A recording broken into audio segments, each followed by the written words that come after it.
నమస్తే, welcome to ప్రజా TV news with అఖిల. బులెటిన్ల ముందుగా హెడ్లైన్స్.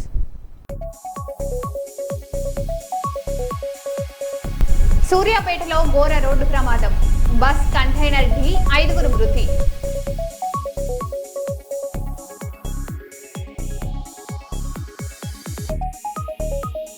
కర్నూలులో హైకోర్టు బెంచ్ కోసం న్యాయవాదుల రిలే దీక్ష, చంద్రబాబు హామీ నిలబెట్టుకోవాలని డిమాండ్.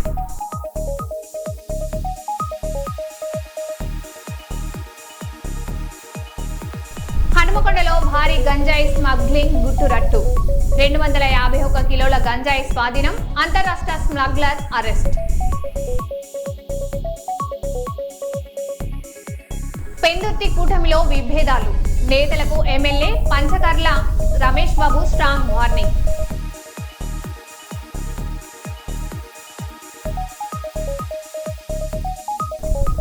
బీజేపీ ఎమ్మెల్యే కూతురు వీరంగం, మహిళా పోలీసు అధికారిపై చేయి చేసుకున్న ఘటన కలకలం రేపుతుంది.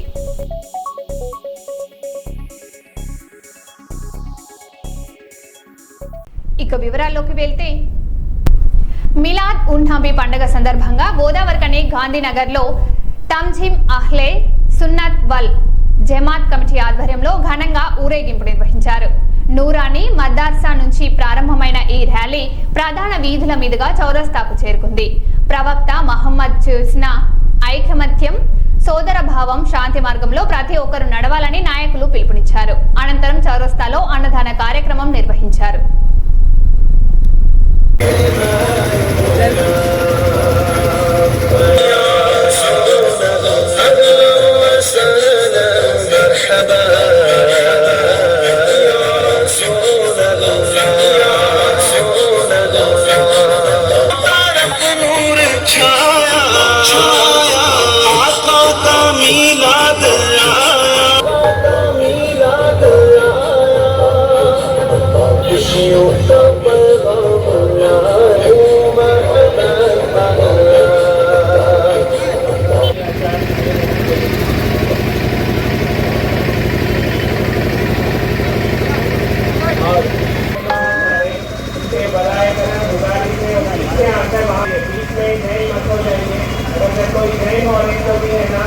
जो कतार में है, जो जुलूस में है,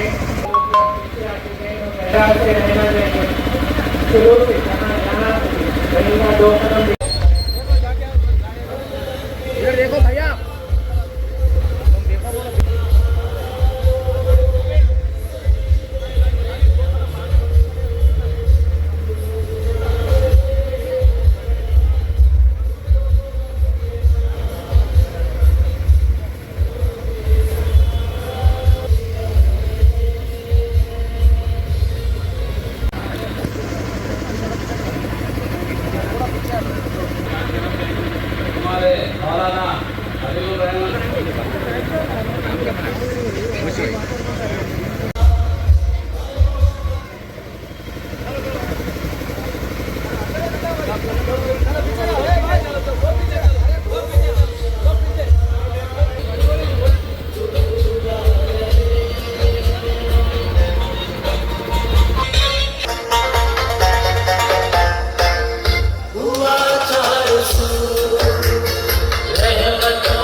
कल मदीना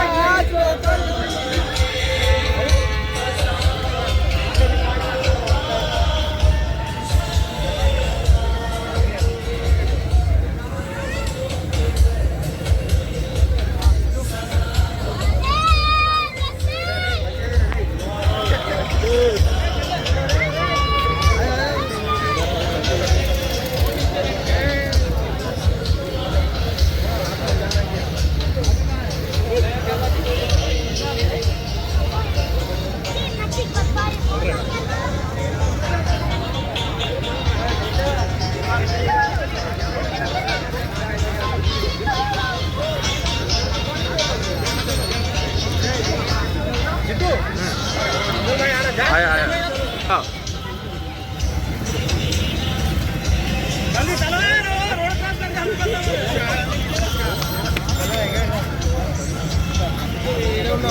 हाँ मामा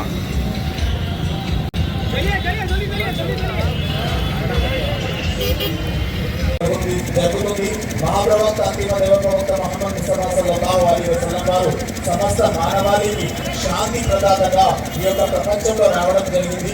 మక్కా నగరంలో మహాప్రవక్త సల్లల్లాహు అలైహి వసల్లం వారు హజరతే ఆమినా హజరతే అబ్దుల్లా వారి ఖురైష్ వంశంలో పీస్ డేగా నిర్వహించుకుంటారు. మరి మహాప్రవక్త సల్లల్లాహు అలైహి వసల్లం సమస్త మానవాళికి జరిగింది. మానవత్వం అనేది ఇచ్చినటువంటి మంచి సందేశం. అదేవిధంగా పొరుగువాడిని బాగా చూసుకోవాలి. మన మధ్యలో పేదవారు ఉంటే వారికి కడుపు నిండా అన్నం పెట్టాలి. అదేవిధంగా మద్యపానానికి దూరంగా ఉండాలి. తల్లిదండ్రులను బాగా చూసుకోవాలని చెప్పినటువంటి వారు మహాప్రవక్త సల్లల్లాహు అలైహి వసల్లం వారు. మరి మహాప్రవక్త యొక్క జీవితం, మహాప్రవక్త కేవలం ముస్లింలకే ప్రవక్త కాదు, అంతిమ దైవానికి అంతిమ ప్రపంచానికి ఒక ప్రవక్తగా మక్కా నగరంలో పుట్టినటువంటి మొదటి మహాప్రవక్త. నారే తక్బీర్, नारे रिसालत, सरकार की आमद, दिलदार की ईद मिलादुन नबी, जश्न ईद मिलादुन नबी, नारे रिसालत,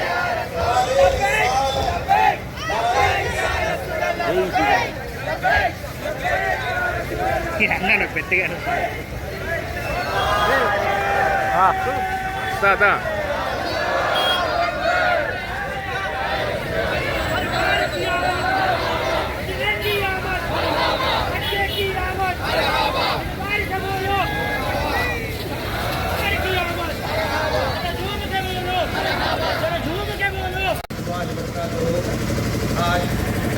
आज नबी है प्यारे आका जनाब मोहम्मद अरबी सल्लल्लाहु अलैहि वसल्लम की आमद के मौके पर आज जो है जलसा जो है जुलूस निकल रहा है।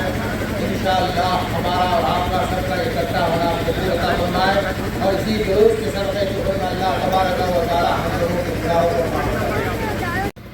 మా ప్రియతమ మొహమ్మద్ ప్రవక్త పుట్టినరోజు సందర్భముగా మిలాదున్ నబీ పేరు మీద ప్రపంచవ్యాప్తంగా శాంతి దూతగా పుట్టినటువంటి మొహమ్మద్ ప్రవక్త యొక్క జన్మదినం కాబట్టి పెద్ద ఎత్తున ప్రపంచవ్యాప్తంగా జరుగుతున్నటువంటి పండుగ ఇది.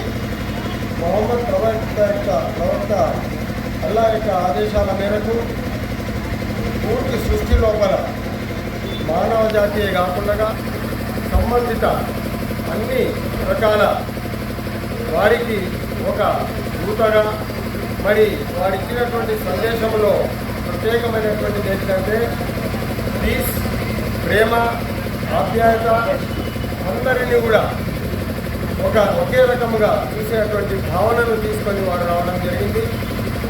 ఎక్కడ కూడా వారి యొక్క ప్రవర్తనలో కానీ వారు ఇచ్చినటువంటి సందేశం లోపల కానీ కాంట్రడక్టరీ అనేటువంటిది లేదు. కానీ ఈరోజు మనమందరం కూడా అదే భావనతోన ప్రత్యేకంగా గోదావరి ఖని ప్రాంతంలో రామగుండం లోపల కూడా ఈ యొక్క పండుగను పెద్ద ఎత్తున అందరూ హిందూ ముస్లిమ్స్ భాయి అందరూ కలిసి కూడా దీన్ని సెలబ్రేట్ చేసుకుంటారు. మనమందరం కూడా వారి యొక్క అడుగుజాడల్లో నడవాలనేటువంటి ఒక ఉద్దేశంతోనే ఈ యొక్క జులూస్ కార్యక్రమాన్ని, ఈ పండుగ కార్యక్రమాన్ని చేపట్టడం జరుగుతూ ఉన్నది.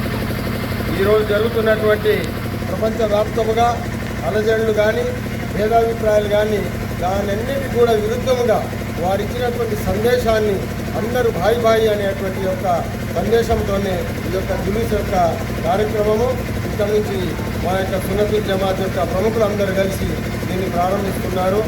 దీనిలో నేను భాగస్వామి కావడము నా అదృష్టము, సంతోషంగా భావిస్తున్నాను. సూర్యాపేట జిల్లా కోదాడ మండలం దుర్గాపురం స్టేజ్ వద్ద హైదరాబాద్ టు విజయవాడ జాతీయ రహదారిపై ఘోర రోడ్డు ప్రమాదం జరిగింది. హైదరాబాద్ నుంచి విజయవాడ వెళ్తున్న ప్రైవేట్ బస్సు కంటైనర్ డీసీఎం ను వెనుక నుంచి ఢీకొట్టింది.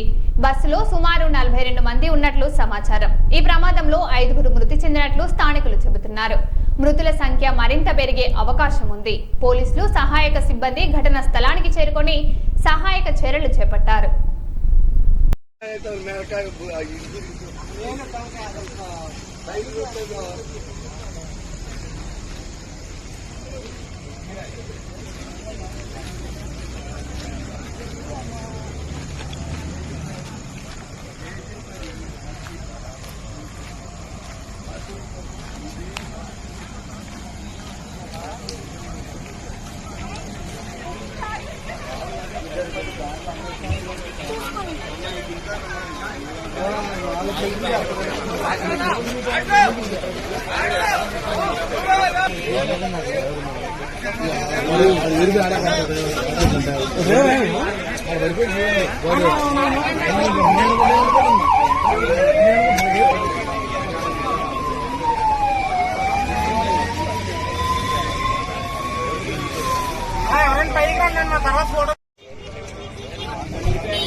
అన్నారు జరగనా కొంచెం అటు జరుగు.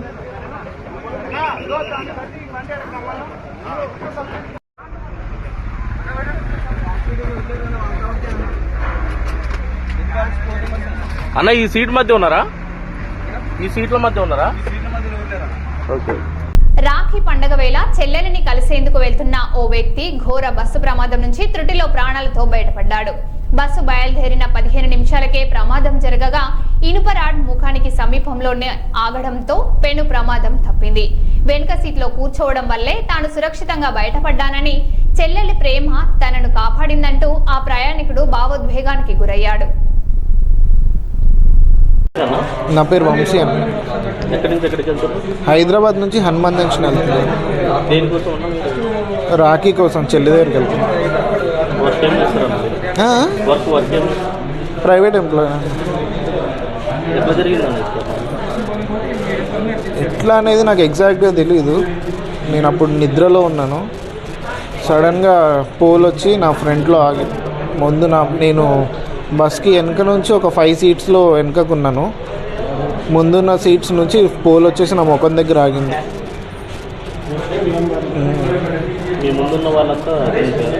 చనిపోయారని నేను చెప్పలేను, కానీ అందరైతే సీట్ల కిందకి వెళ్ళిపోయారు. మొత్తం సివియర్గా డ్యామేజ్ అయింది అందరికి బాగా. బస్సు డ్రైవర్ ఎక్కడైనా అజాగ్రత్తగా నడపడం అట్లాంటివి ఏమన్నా? అజాగ్రత్త ఏం లేదన్న. నేను బస్సు ఆగి 5 మినిట్స్ అయింది. అప్పటికి నేను అంటే ఇక్కడ సూర్యాపేట దాటిన తర్వాత ఛార్జింగ్ కోసం ఆగాడు బస్సు. ఏదో రెస్టారెంట్, ఫ్యామిలీ రెస్టారెంట్ ఒకటి ఉంది, అక్కడ ఆపారు. అక్కడ నుంచి ఇక్కడికి ఒక 10 to 15 మినిట్స్ అంతే. ఈ గ్యాప్లో అయ్యింది.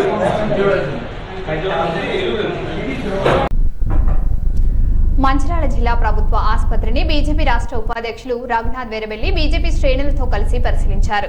శిథిలావస్థలో ఉన్న వార్డులను పరిశీలించి రోగులకు అందుతున్న సదుపాయాలపై ఆరా తీశారు. ఆసుపత్రిలో స్లాబ్ పెచ్చులు ఊడిపోతున్నా మరమ్మతులు చేపట్టడం లేదని రఘునాథ్ ఆరోపించారు. తక్షణమే ప్రభుత్వం స్పందించి కాలేజ్ రోడ్డులో నిర్మాణంలో ఉన్న నూతన భవనంలోకి ఆసుపత్రిని తరలించి మెరుగైన వైద్య సదుపాయాలు కల్పించాలని డిమాండ్ చేశారు.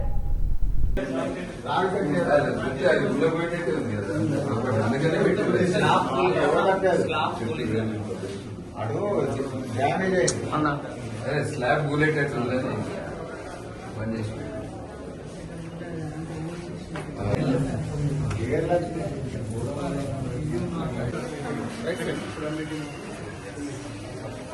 వర్షాకాలం మొత్తం కారుడు ఇంకా దార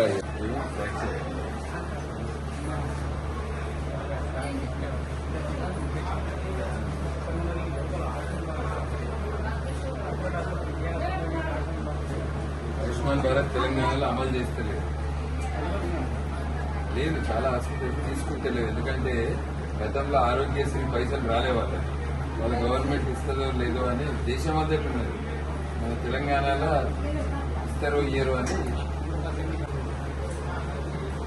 బాత్రూమ్ వసతి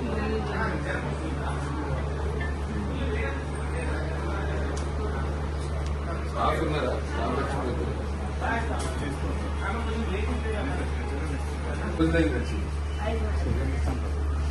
ఇబ్బందులు ఉన్నాయా? బాత్రూమ్ మీద దగ్గర ఉందా? బాత్రూమ్ లో అదే పరిస్థితి. ప్రైవేట్ అంటారా? స్కానింగ్ లో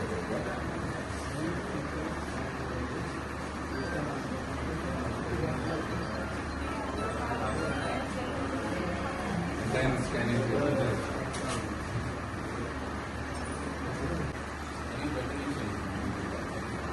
దీనికి సంబంధించిన డాక్టర్ లేరు, మెషిన్ ఉన్నది కానీ అది వాడతారు.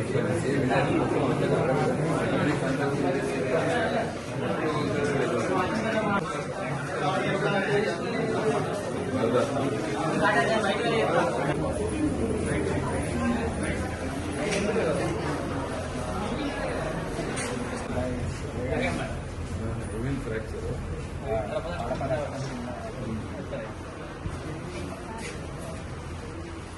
ఎన్ని రోజులైందమ్మా వచ్చి?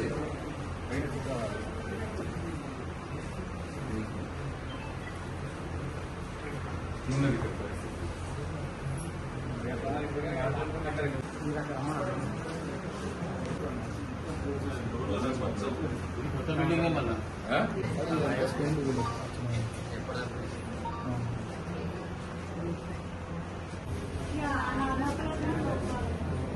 మీరు ఆఫీస్ అందరు నర్సింగ్ ఎంతమంది పనిచేస్తున్నారు?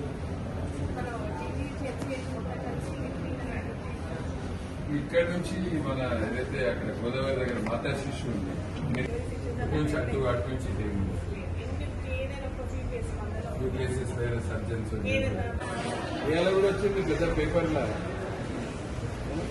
లాస్ట్ ఇయర్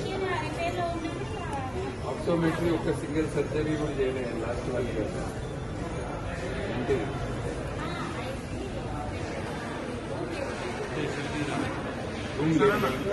సర్జరీస్ అయినాయి లాస్ట్ 1 year లో మంచిగా. అందులో 5,600 ప్రైవేట్, 1,200 స్వచ్ఛంద సంస్థల వాళ్ళు తీసుకున్నారు.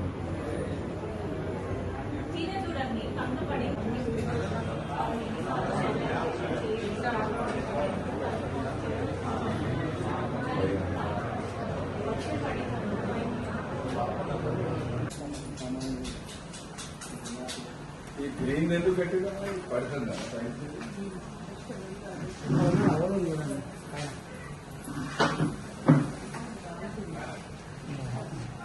అది ఏమవుతుంది? కొంచెం పెద్దది పిల్లవాడితే అది చనిపోతుంది.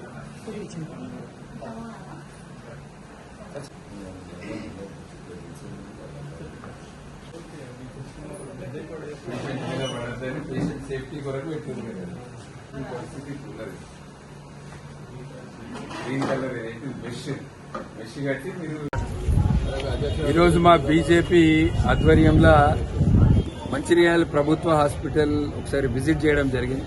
అనేక సమస్యలు ఉన్నాయి ఇక్కడ. ఈ ప్రాంతంలో ఒక మంచిర్యాల కొమరం ఆసిఫాబాదే కాదు, అదేవిధంగా మహారాష్ట్ర నుంచి కూడా ఇది ఒక పెద్ద దవాఖాన, అందరు ఇక్కడికే వస్తారు. కానీ ఇవాళ ఎట్లున్నదంటే స్లాబ్ ఎప్పుడైనా కూలొచ్చు, మొత్తం ఉరుస్తుంది. వర్షాకాలము వరదలై నీళ్లు పారుతుంది. అది సేఫ్టీ కాదు, అది కూలితే పేషెంట్స్ కే ఇబ్బంది అవుతుంది. డయాలసిస్ సెంటర్ లో పైన నుంచి పడుతున్నాయని చెప్పి ఒక మెష్ కట్టిర్రు పెద్దగా, పేషెంట్స్ మీద పడద్దు డయాలసిస్ టైంలో. ఇది ఈ బిల్డింగ్ యొక్క పరిస్థితి. పాత బిల్డింగ్ అట్లనే ఉన్నది, కొత్త బిల్డింగ్ కూడా మెయింటెనెన్స్ సరిగ్గా లేకపోవడం వల్ల అదే పరిస్థితి. బాత్రూంలు స్లాబ్ ఎప్పుడు కూలుతుందనే భయంతో బాత్రూంల డోర్లు క్లోజ్ చేసి పెట్టారు. పేషెంట్స్ కి బాత్రూంలు లేక పాపం ఇబ్బంది పడుతుంది. అదేవిధంగా ల్యాబ్కు సంబంధించిన ఎక్విప్మెంట్స్, ఎక్స్రే పనిచేస్తలేదు, basic urinary test, blood test చేస్తలేరు. ఇక్కడికి వచ్చిన పేషెంట్స్ అందరినీ కూడా ప్రైవేట్ హాస్పిటల్స్ కి రిఫర్ చేశారు. గత సంవత్సరం 6,800 మంది కంటి ఆపరేషన్స్ మంచిర్యాలలో చేయించుకుంటే 5,600 ప్రైవేట్ హాస్పిటల్స్ పంపారు. 1,200 మంది స్వచ్ఛంద సంస్థలలో చేయించుకున్నారు. డెంటల్ డాక్టర్ లేడు. ఇట్లా ప్రతి విషయంలో కూడా ఇక్కడ పేద ప్రజలు ఇబ్బంది ఎదుర్కొంటారు.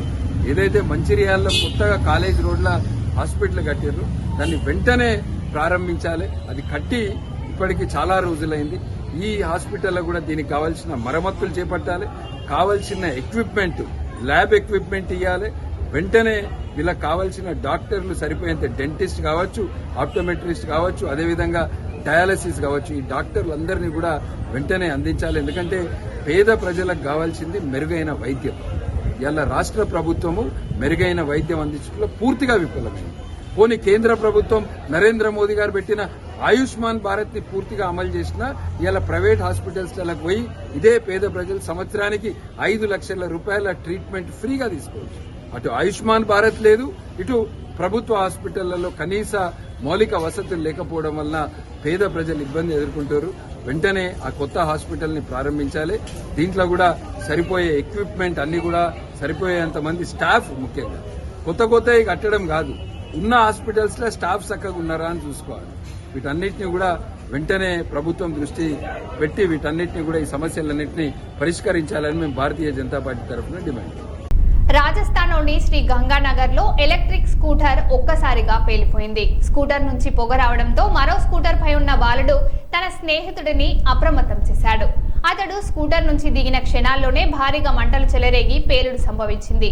కేవలం 15 నిమిషాల్లోనే స్కూటర్ పూర్తిగా దగ్ధమైంది. అదృష్టవశాత్తు ఈ ఘటనలో 2 బాలలకు ఎలాంటి గాయాలు కాలేదు. ఘటనకు సంబంధించిన దృశ్యాలు సీసీటీవీలో రికార్డ్ అయ్యాయి.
నిర్మల్ జిల్లా కేంద్రంలోని R&B అతిథి గృహంలో జాతీయ బీసీ సంక్షేమ సంఘం ఆధ్వర్యంలో బీపీ మండల్ 109వ జయంతి వేడుకలు ఘనంగా నిర్వహించారు.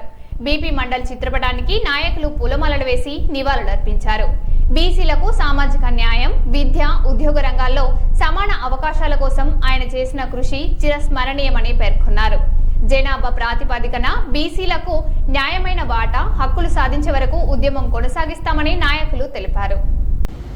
మిత్రులారా, నిర్మల్ జిల్లా కేంద్రంలోని R&B గెస్ట్ హౌస్లో బీసీల ఆరాధ్య దైవమైనటువంటి బీపీ మండల్ గారి 109వ జయంతిని జాతీయ బీసీ సంక్షేమ సంఘం నిర్మల్ జిల్లా కమిటీ ఆధ్వర్యంలో జిల్లా అధ్యక్షులు అనుల భాస్కర్ గారి ఆధ్వర్యంలో మరి విజయవంతంగా జన్మదిన శుభాకాంక్షలు తెలియజేస్తూ మరి జన్మదిన వేడుకలను నిర్వహిస్తూ బీసీలకు ఇవాళ ఈ దేశంలో దాదాపు 50 పైన ఉన్నటువంటి మరి బీసీలకు ఇవాళ అగ్రకులాలు మరి ఎక్కడికక్కడ మనల్ని ఓట్లు వేసేటటువంటి యంత్రాలుగా ఉపయోగించుకుంటూ రాజ్యాంగం కల్పించిన హక్కులను మనకు అందకుండా చూస్తూ బడుగు బలైన వర్గాల్ని అణచివేస్తున్నటువంటి పాలక వర్గాల మరి విధానానికి వ్యతిరేకంగా బీపీ మండల ఆశయాలు నెరవేర్చాలంటే మన మిత్రులన్నీ కూడా మరి లోతుగా చర్చించడం జరిగింది. కనుక మనం ఎప్పుడైతే ఈ నిర్మల్ జిల్లా కేంద్రంలో నిర్మల్ నియోజకవర్గంలో ఈ ఓటర్లు బీసీలు అగ్రవర్ణాలు కేవలం 7-8 ఉంటే మరి 2 లక్షల పైన 2 లక్షల దాదాపు 40,000 పైన బీసీలు మరి బీసీలు ఎస్సీ ఎస్టీ మైనార్టీలు ఉంటే 1 లక్షకు పైన మరి బీసీలు ఉన్నటువంటి సందర్భం ఉంది. కానీ అయినప్పటికీ ఈ నియోజకవర్గం 1952 నుండి ఏర్పడి ఈ రోజు వరకు కూడా కనీసం ఒక్క బీసీ నాయకుడు కాదు, ఒక దళితుడు కాదు, ఒక మైనార్టీ కాదు, ఒక ఎస్సీ కాదు, కేవలం అగ్రకులాలు మాత్రమే ఎమ్మెల్యేలు గెలుస్తూ మనకు రావాల్సినటువంటి వాటాలన్నీ దోచుకుంటున్నారు. కనుక మన వాటాలు మనకు దక్కాలంటే బీపీ మండల్ గారికి నిజమైన నివాళులు అర్పించడం అంటే బడుగు బలైన వర్గాలకు రాజ్యాధికారం వచ్చిన రోజే అసలైన నివాళులు అర్పించడం అవుతుంది. కనుక రాబోయేటటువంటి సాధారణ ఎన్నికల్లో, పార్లమెంట్ అసెంబ్లీ ఎన్నికల్లో బీసీని ఇక్కడ ఎమ్మెల్యే చేసే విధంగా మనం అందరం ఐక్యంగా ఉండి కృషి చేయాల్సిన అవసరం ఉంది. ఆ దిశగా జాతీయ బీసీ సంక్షేమ సంఘం నుండి మనం అందరం కూడా పోరాడి రాజ్యాధికారం సాధించుకున్నప్పుడే బీపీ మండల్ గారికి నిజమైన నివాళులు అర్పించినట్టు అవుతుందని తెలియజేస్తూ జై బీసీ, బీసీ ఐక్యత, బీసీ ఐక్యత, బీసీ ఐక్యత. మరో బులెటిన్లో మళ్ళీ కలుద్దాం. Stay tune.